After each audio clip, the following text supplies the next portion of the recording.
Testimony you're about to give is true and correct to the best of your knowledge, information, and belief. So help you God. Let the record show the witness answered the affirmative. Thank you, and please be seated. First, our investigation found that the Russian government interfered in our election in sweeping and systematic fashion. Second, the investigation did not establish that members of the Trump campaign conspired with the Russian government in its election interference activities. We did not address collusion, which is not a legal term.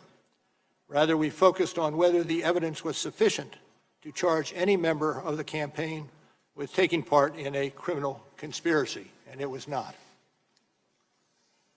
Third, our investigation of efforts to obstruct the investigation and lie to investigators was of critical importance. Obstruction of justice strikes at the core of the government's effort to find the truth and to hold wrongdoers accountable. Finally, as described in Volume 2 of our report, we investigated a series of actions by the President towards the investigation.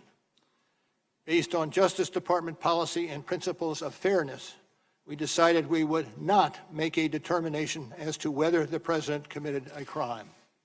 It is unusual for a prosecutor to testify about a criminal investigation. And given my role as a prosecutor, there are reasons why my testimony will necessarily be limited. First, public testimony could affect several ongoing matters. I therefore will not be able to answer questions about certain areas that I know are of public interest.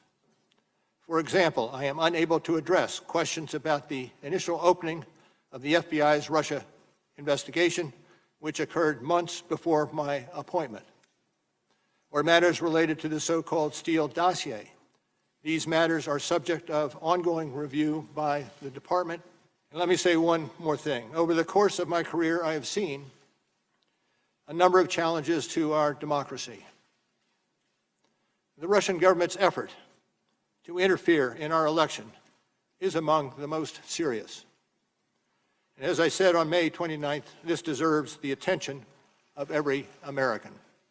Thank you, Mr. Chairman.